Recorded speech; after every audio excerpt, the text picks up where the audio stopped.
My name is Krishan Mehta, and I'm the Vice President of Inclusion and Equity at the Association of Fundraising Professionals Greater Toronto Chapter.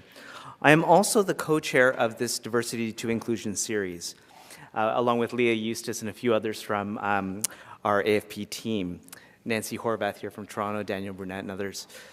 It gives me really great pleasure to welcome you all here today to the third event in this series with a special focus on Jewish philanthropy.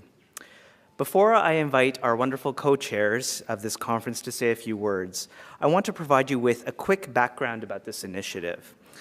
Ontario's urban centers are amongst the world's most socially and culturally diverse places. 3 million people here consider themselves to be visible minorities, and in recent years we have made some considerable strides in the areas of gender equity, accessibility, and diversity training across different sectors. Last year, in partnership with the AFP Toronto and Ottawa chapters, we applied for funding through the Ministry of Citizenship and Immigration's Partnership Project Office to launch a series that would allow us to take a long-term view on inclusion by uncovering stories of giving amongst emerging donor groups, and to carve out a dedicated space for an honest exchange about how to strengthen our work and our relationships with our communities. Our project is really a number of organized presentations that bring together for the first time anywhere in Canada donors, fundraisers, volunteers, and nonprofit managers to look at what we know, what we don't know about giving within our communities, and how we can work together to become a world-class, forward-thinking, and inclusively minded sector. We are fortunate to have secured the patronage of the Lieutenant Governor of Ontario, the Honourable David Onley, and His Honour sends his regrets today. He unfortunately still needs to be in Toronto for an event. But over the next 2 years, in addition to this conference, the association will be organizing similar gatherings looking at philanthropy in the following groups: the African Caribbean community, Hispanic community, looking at Indigenous and Aboriginal philanthropy, Islam and philanthropy. And as some of you know, earlier this year, we held 2 conferences in Toronto looking at philanthropy in the Chinese community and the South Asian community. While we are cutting across diasporas, cultures, and faiths, we are also looking at other dimensions of inclusion by focusing on philanthropy and women, LGBT groups, people with disabilities, the next generation youth, and Francophone Ontarians. Each of these conferences will be video recorded and archived for future reference on our website, which is afpinclusivegiving.ca. And the best part is that all of these materials will be available for free, and the conversations will continue through discussion boards and on social media. In fact, we have a hashtag for this initiative. If you're on Twitter today and going forward, please use hashtag, that's #inclusivegiving, to keep up to date on today's events, other events, and to get some resources that will come through your way through the tweeting community. We have articulated 5 overarching learning outcomes for this project. First, we want to develop our cross-cultural competency set. We also want to rethink and examine the ways in which fundraisers identify, cultivate, solicit, and thank donors. Third, we want to learn about the best ways to promote and engage people on the ground and at leadership levels. We also want to gain an appreciation of the nuances found within a community. This is what I call the diversity within diversity factor. And is philanthropy, for example, similar in different regions of Ontario or within Canada? In Toronto and Ottawa, does philanthropy look the same? Does it look different? How do they cross? And we also want to offer some networking opportunities and develop a research initiative that may stem from these events. At the end, we hope to have created a foundation from which new conversations will emerge and more advanced information sharing can take place. Remember, this is the first time for our sector in Ontario and Canada. And some have even noted that this may be the first time in North America that we have approached diversity, inclusion, and giving with such rigor and deep coordination. So let's treat this as an opening conversation. And I want to thank you all for joining us today for this opening conversation. So a big round of applause for you to make this time today to come. Thank you.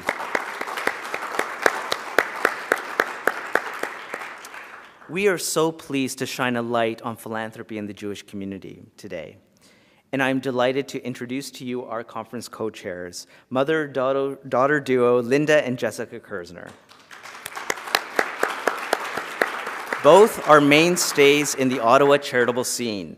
Linda's distinguished career in human resources is matched with a strong commitment to the sector, most notably as the former CEO of the Jewish Community Center in Ottawa.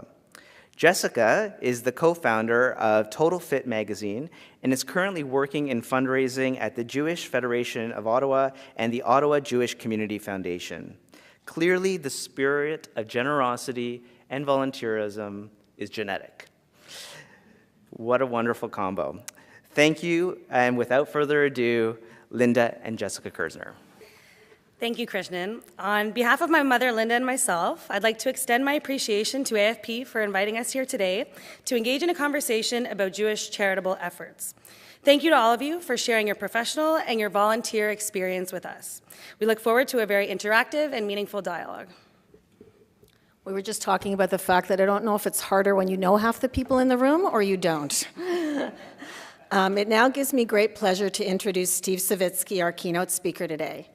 Steve and I only met this morning, so I had to do a little research to give him an appropriate introduction that would go beyond his bio, which you can read for yourselves in your program.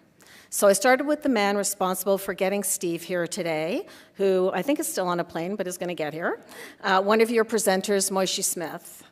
Moshe told me that people who know Steve would absolutely use the old adage, he needs no introduction. He's very warm, friendly, and totally committed to the community. I asked Moshe why Steve agreed to speak, and Moshe said, because I asked him. So Steve is a good guy when it comes to doing stuff like that. Steve is highly respected by his peers, and together he and Moshe served on the Council of Presidents of major North American Jewish organizations. He's a husband, father, and grandfather, and has always risen to the top leadership position of any organization that he is involved with, including chairing the board of the Orthodox Union, which he explained to me exactly what it was, because I thought it was just the kosher symbol, but it's so much more. He is a business owner in the fields of home health care and medical staffing services, and he also happens to be a rabbi. In my internet research, the word that came up most often in reference to Steve is passionate, immediately followed by unrelenting, driven, and direct. But my very favorite article about Steve said, Steve is so driven and passionate that you should advise your audience to keep their fire extinguishers ready for themselves, because he will set them on fire. Please join me in welcoming your keynote speaker, Steve Savitsky. Thank you very much. I appreciate it, and it's always nice being the first one of which sounds like a very exciting program that you're embarking on, one which I think certainly has ramifications here in Canada and across North America. It's true that the reason I am here is because of Moshe Smith, and of course he's on a plane, and so we might miss each other, which is a pity because Moshe is a very dear friend of mine and was president of B'nai B'rith when I was president of the Orthodox Union. We traveled the world together and dreamed dreams of changing the Jewish community, and we still have those aspirations. So when Moshe asked me to come, I said, of course, unfortunately I have to leave because I have a business to run, and if I want to continue to remain a philanthropist, I have to keep working. So unfortunately I have a plane to catch. I had a very good friend of mine who was a non-Jew, and he would always ask me, he would like to become Jewish. And he would ask me, so Steve, what do I have to do to become Jewish? So I would say, well, this is what you have to do. I said, raise your right hand, repeat after me. He says, okay. He says, say, I pledge. He says, I pledge. I said, you're in. That's it.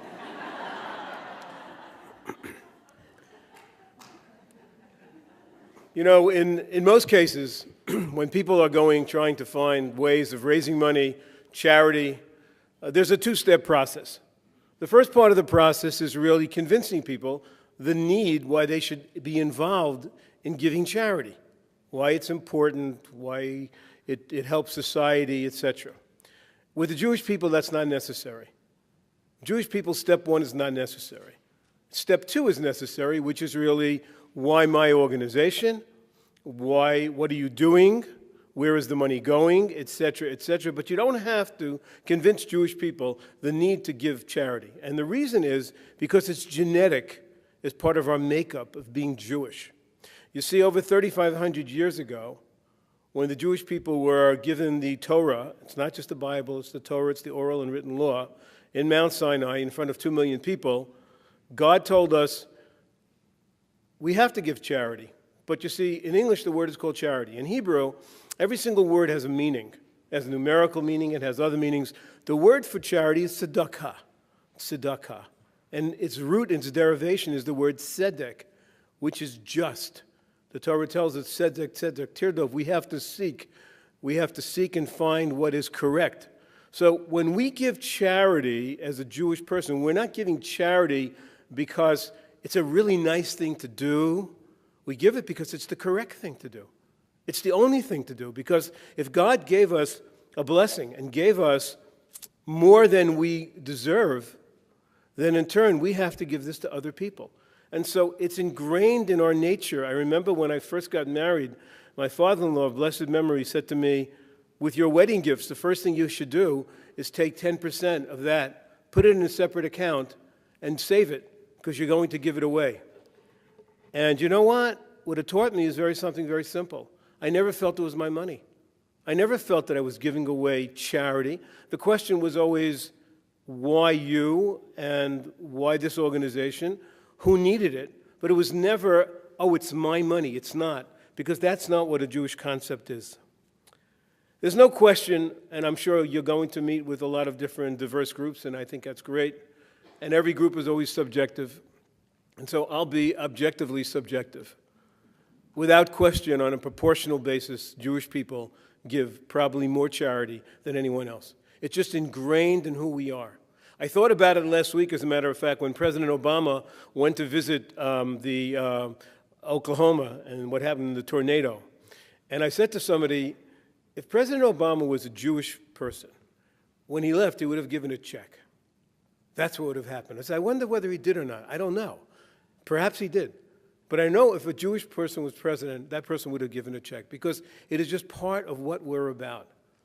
And I remember one time being on a flight and sitting next to a man. I happened to be studying the Talmud. He was very interested in what I was doing, and he said to me, can I talk to you for a few moments? I said, sure.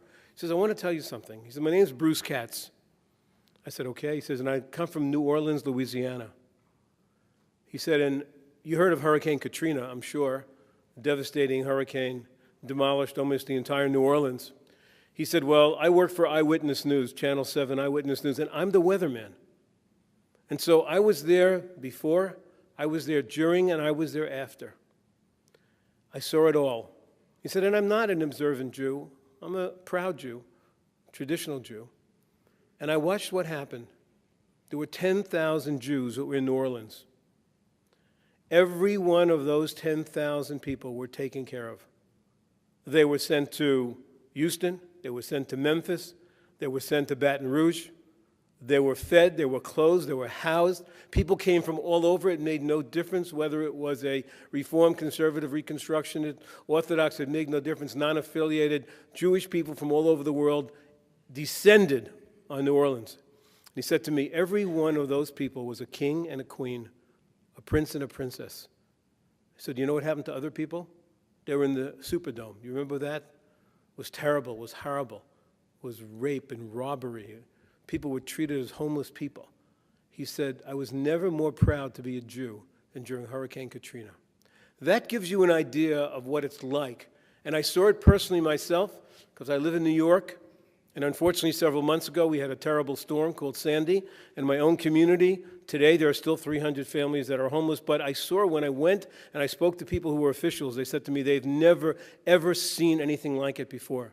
Not because the organization was giving a check, because individual people got up, took people in. People drove to buy generators for people. People took people in their homes. It was really an amazing thing to see, because it's part of the nature of what we're about. So where does it come from? Well, it goes back to the Torah, it goes back to the Bible. In an agricultural society, the farmers were told, you've got to leave one corner of your field for people who are poor. If you are harvesting your crop and you drop something, leave it so that the poor people can have. Every 7 years, we have a sabbatical in the land. During that time, people come, homeless people, people who need, they could take. Nobody questions. Nobody asks any questions at all. And the secret is, in the book of Deuteronomy, the Torah tells you you should give a tithe. The Torah says, give 10% so you will become rich. Give 10% so you should become rich. Most people who give charity think they're becoming poor. I had $100, I gave you 10, I now have 90. The Torah way is, I have 100 and I give you 10, I get back 100 or maybe more. You see, the Torah says you give so you could become wealthy. It's a different mindset. And as a matter of fact, it is the only place where you are allowed to question and challenge God. You could say to God, listen, last year I made $100,000, and after my taxes I have $70,000. I'm giving $7,000. Next year I want to give $15,000, and I pledge it. God will make sure you get it. And it happens. And I've seen my own friends. I've seen it in my own circumstances. It takes a lot. Not too many people want to challenge God that way, but that's the Jewish way. We're allowed to actually challenge God and say, you know what? You give me more, and I'll give more. So we never look at it that we're giving away something. What we're really saying is we're making an investment. And by the way, the money comes from the net. It doesn't come from the gross. So just in case you're wanting to know for a technical point of view, it comes out of the net. So how does a Jew give charity? In the book of Isaiah, when he talks about the Jews returning from the diaspora to Zion, he talks about a certain concept that the rabbis interpret a certain way. Let me tell you what it says. It says that those who weep will get back their charity. Those who smile and are happy will get back more. You see, it's not just giving the money, it's how you give the money. You know, as people involved in fundraising, some people give you a hard time. Some people are crying. Well, you know what the Torah says? The Jewish way is, if you cry when you give away charity, you'll get back every dollar you gave. But if you give and you're happy, you give because you love it, you'll get back even more. You see, the world says you give till it hurts. We believe you give till it feels good. That's what we believe. That's what charity is all about. I know personally a story. It's not uncommon in my world for people to come and knock on my door and bring me a little sign from some rabbi saying he or she needs money. A friend of mine who's a rabbi in Florida told me the story. There's a man who comes from Israel, goes to Florida, South Florida, collecting money. People's homes, rabbis, organizations. Driving, big Jewish community in South Florida, not too much as you keep going. The next really big community is Atlanta, Georgia. He's driving perhaps a little bit too fast, and all of a sudden the siren, police officer, sheriff, sir, pull over. Pulls over, looks, sees he has a big valise. Open it up. Opens it up. There's checks, cash. This guy's a drug dealer. There's no question, he's a drug dealer. With the big beard and everything else, he's a drug dealer. I know it. He says, sir, where'd you get all this money from? He says, well, I come from Israel, he said. And I had a letter, and I was down in South Florida, and I went to the different people, and they gave me money. They gave you money. Do you know anybody there you give me? Give me a reference. He says, I don't know if I have a reference. He says, give me one. He says, okay, there's one rabbi I know. And how many I know the story because my friend is that rabbi. And so the police officer calls the rabbi and says, there's a man here in this car. He has a check from you for $5,000. Do you know him? And my friend says, no, I don't remember him. He said he saw you about a week ago. Oh, yeah, I remember. He was collecting for an orphanage in Israel. Yeah, I gave him a check. He says, wait a second. You don't know this man at all? No. Why'd you give him the check? So, well, he had a letter. And someone told me that, I said, okay, why not? I know the rabbi who wrote the letter, so I gave him the check. He says, so you don't know the man? You gave him a check, and he has all this money, and nobody knows who he is? No. And the policeman turned to the man who was collecting and said to him, sir, he says, I don't know what religion you belong to, but I want to be part of that one, okay? And that's what it's all about. In Ethics of Our Fathers, it tells you there are 4 different categories of people who give charity. Listen to the 4 categories. It may help you, by the way. The first category is a person who gives and wants everyone else to give. The next category is a person that gives but doesn't want anyone else to give. The next category is someone who doesn't give but wants everyone else to give. And the last is a person who doesn't want to give and doesn't want anyone else to give. Those are the 4 categories that we learn in the Bible. So what does that mean for you? It means that there are 4 lessons. The person who gives and wants everyone else to give, obviously, that's the person you want to see. Because that person not only will give, but will tell his friends, neighbors, acquaintances. The next person doesn't necessarily want to give, but he has a lot of connections, or she has a lot of connections. That's also a good person to see. And you know what?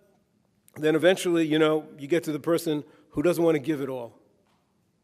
So what do you learn from that? The rabbis ask a good question. Why is that considered charity? You don't want to give, and you don't want anyone else to give. Doesn't sound like charity to me, does it? So you know what? That's the person you avoid. That's the person you have to avoid, because not only will they kill your campaign, because they won't give you anything, but they'll kill it for everyone else. That's the person you have to avoid. You have to be very, very careful. And when is it that we give? When do we give money? When do Jewish people give money? Firstly, they give money every day. There's very rarely you will go to a Jewish home where you won't see a little box. My mom, who passed away about a year ago, told me she used to collect for the state of Israel. She had a little blue box. It was called the Blue Box to Build a Country from the JNF. She would ride on the subways as a kid. Jewish homes have charity boxes. They do. People put money in all the time, certainly before holidays. But you have to understand also that we in the Jewish nation revere our parents, our grandparents. Family is very, very important. And so several times during the year, especially around the high holidays, Passover, Sukkot, Shavuot, we have a special service in our synagogue in which we remember them.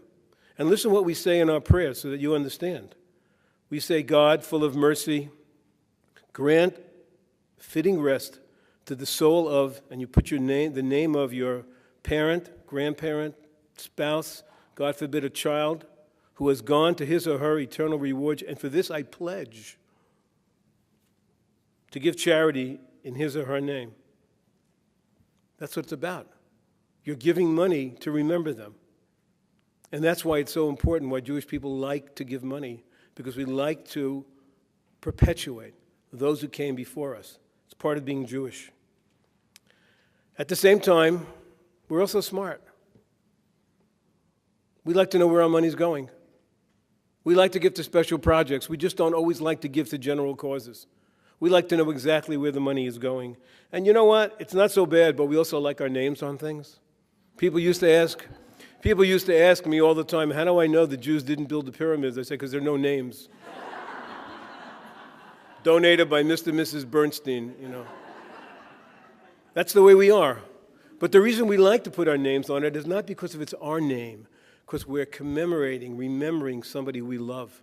And there's no better way of doing that than putting their name on a hospital or a building or a school or a shelter.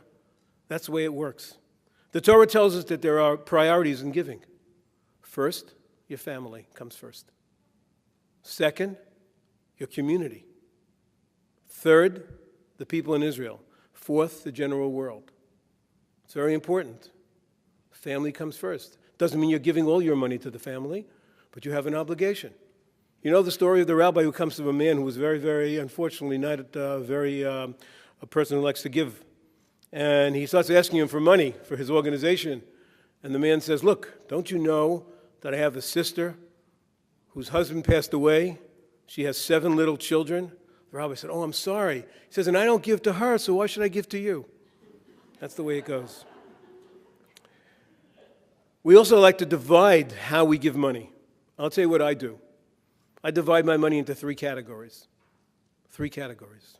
First is what I call Torah education. I give a third of my money to educational projects. Then I give a third to community projects. And then I give a third to what I call charitable organizations that help the poor, the sick, the needy, etc., etc. Israel means a lot to us. Most Jewish people have a strong connection to Israel. Anything you could do to help foster this relationship is good. They tell the story, there's one of our donors right here, okay? They tell the story of a man who wanted to, he had a dog. He raised the dog, loved it. The dog passed away. He called the rabbi. He said, "Rabbi, I would like the proper burial ceremony for my dog." The rabbi said, "We don't normally do that." He says, "Yes, but you know the building campaign you have? I'd like to sponsor the building campaign." Rabbi said, "I think we could arrange to have the funeral." So they go ahead, they make the calls, people come, they're curious, could you imagine? And they have the whole procession. And when they finish, the man is crying hysterically. The rabbi walks over and says, "You know, Mr. Cohen, I did the best I could. I thought I gave a wonderful eulogy. Why are you crying so much?" He said, "You know, that dog, I got it when it was 1 day old, and I took care of it every single day. And until you spoke today, I never knew how much it did for Israel." So I want to end, because I know that we have a tough time schedule. I want to tell you what the Torah says. The Torah tells you something very interesting. The Torah tells you the following: "For destitute people will not cease to exist in the land. Therefore I command you," the question was before, is it a commandment, is it an obligation? "You shall surely open your hand to your poor and to your destitute in your land." It's a commandment from the Torah for us to help. But the rabbis ask a very good question, a very good question. Since we're all bottom line oriented, if it's really not going to work, if you're never going to have enough to solve the problem, why bother? Why even bother giving charity when there'll always be more takers than there are givers? Let me tell you what the rabbis say. In every generation, in every family, regardless of how much money you have, there will come a time, maybe the next generation, the generation after, or the next one, will come a time when someone in your family will become a taker, not just a giver. It happens. That's what life's about. And somewhere down the road, maybe it's your grandson, your great-grandson, even more, that person will have to become a taker. And there'll be someone who's a giver, and that giver might be someone who you gave to, who in that generation was the taker and you were the giver. And so the generations go on and the generations go on, and somewhere down the road, maybe a great-grandchild of yours will have the merit of being given the money from someone you helped 5 generations ago. Galgal Choser, the world goes round and round. And so we give money not just because we want to perpetuate our family. We give money because it's the correct thing to do. It's tzedakah, it's tzedek. We give money because we're smart people and we know we won't be around for our children, grandchildren, maybe great-great-grandchildren. But somewhere down the road, they'll be the recipient of what we did, an act of kindness that we did today. They'll be the recipient. So I just want to leave you with a Jewish thought. Giving money for charity is a mitzvah. It's a good deed. And we say the following: when it comes to money and good deeds, you can't take it with you. You can't take money with you. Nobody, no matter how much you have, you can't take it with you. But you can send it on up ahead. That's the Jewish concept. Thank you so much.